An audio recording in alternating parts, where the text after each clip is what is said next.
Now we come to a highlight of the program. Every year, the regional president of Phi Theta Kappa, the two-year college honor society, addresses our annual convention. I always love this. It's always such a thrill to hear from these young leaders and share in their enthusiasm. Please welcome this year's Phi Theta Kappa president, Shawna Gaccetta of Tarrant County College.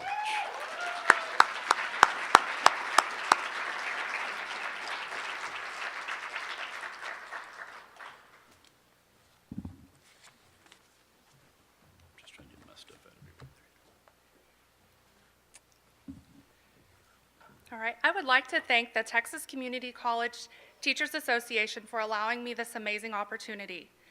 When I was first asked to speak to a room full of educators, I asked myself, whatever could I even say to them that they didn't know already? To make matters even more difficult, I was told that this year's topic was Lives on the Boundaries, Honoring Our Students. This topic became so difficult for me because I come from a modest upbringing in a military-style home that instilled values which related my results directly back to the amount of effort that I chose to put into something. I am a second-time college student, and my first attempts at a college education didn't start so well, and my parents inevitably stopped funding my education. I have approached my second attempt at achieving an education very differently. With the tribulations that each semester brings, I hear my military father telling me, "You're going to get out of this what you put in it." And at the same time, I hear the voice of my daughter, who's a freshman in high school, gleaming as she tells everyone that her mother's an honor student in college. This concept of me honoring you as my instructor, well, it's really a foreign concept. You see, each year, Phi Theta Kappa offers its chapters and its members an opportunity to participate in a topic-driven honors and action project. These topics change every 2 years, and within each topic, there are several themes that a chapter may choose from. This year, we studied Frontiers in the Spirit of Exploration. My chapter studied the topic theme, Borders and Boundaries. Tarrant County College's Southeast Campus of Arlington sits in one of the largest melting pots of international citizens. And our chapter wanted to know why these citizens chose our town to live in. We also wanted to know what obstacles they faced upon making these decisions and how they got through it. In order to achieve these answers, we looked to our large international student population. Through this research, I discovered that I could apply this same approach to address you as educators tonight. You see, we are reaching new boundaries in education. Each semester, I become less of a non-traditional student. There are more and more of my peers who share the same domestic and career responsibilities as I do. It is important for you as educators of community college students to recognize that graduating high school and directly heading to college is becoming less and less achievable, and that the norms, they are a-changin'. And let me say this ahead of time. I am not asking that you change your syllabi in such a way that it takes away from learning. Rather, I am asking that you adapt, as I did. As a wife, a mother of 2, a full-time employee, and now a full-time student.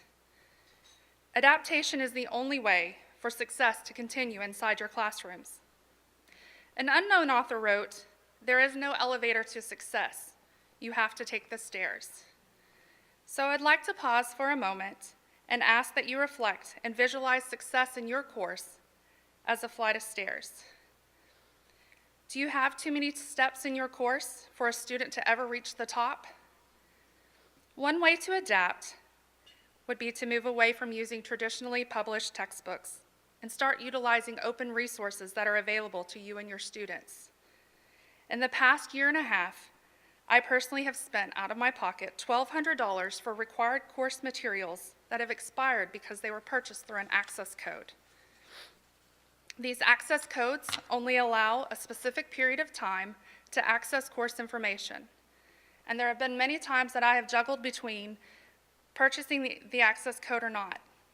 And I've even contemplated taking a lesser of a semester grade because opting out of such a purchase would not allow me to complete my homework assignments. And sadly, in my experience and the experience of my peers, many of our instructors are not even utilizing half of what those softwares have to offer. I do value you, and I do value your time. I realize that homework assigned through such online access cuts down on grading, assessment testing, tutoring, and even possibly cheating. But at what cost should those time savers be shuffled to the student? The class of classroom materials should not be the dividing line between a successful student and a non-successful student. Use of open source materials stimulates creativity, engagement, and it sometimes even stimulates wakefulness because your students will have the extra money to buy a cup of joe. Financial constraints from course materials, they're not the only challenges that modern students face. That's what I'm calling myself, a modern student. My children are well beyond the years of needing childcare, but many of my peers have returned to school with little ones. Childcare costs a great deal of money, consumes much of their time in finding it, and it trespasses on trust as they surrender their little ones over to the hands of strangers. If they have to go through all of this to go to school, they expect a high rate of return on that investment.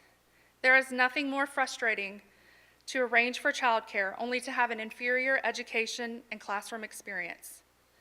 Honor these students' circumstances, but do not allow excuses.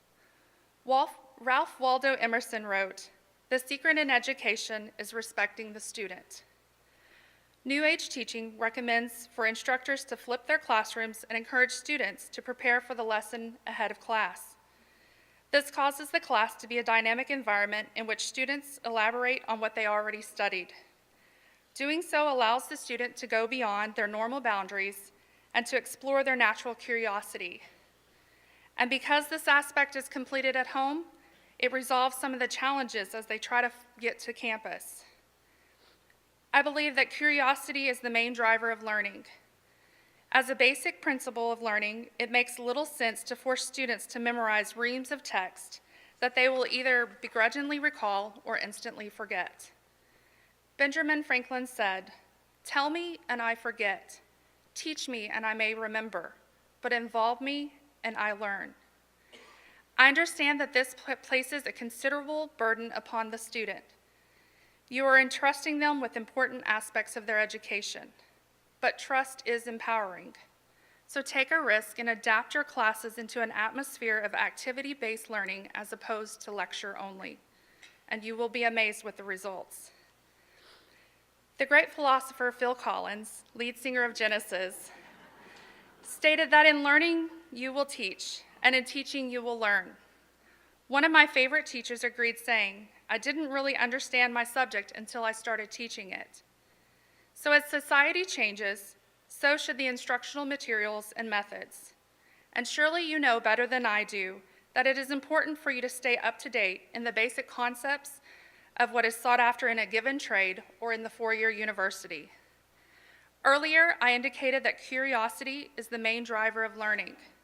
But today, employment has become the driver of society now seeking education. It seems more and more when I turn on the television, there are changes being made not only to primary and secondary education, but now to higher education as well.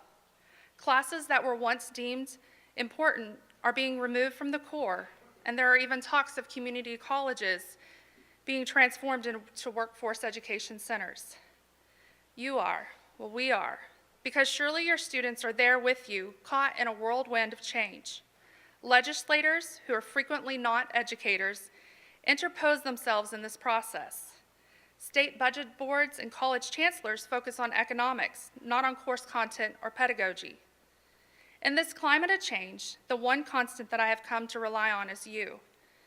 Because you love your disciplines and because you care about us, we need you.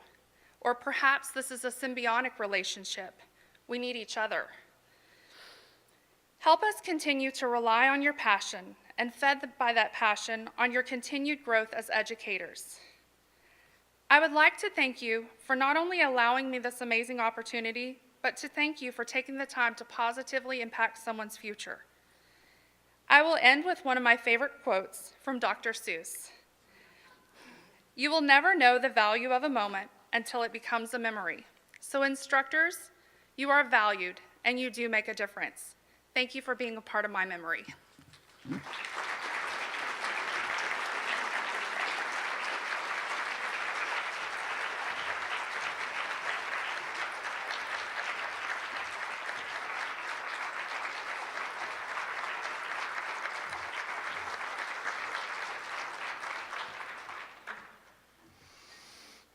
It is, in fact, a symbiotic relationship, Shawna.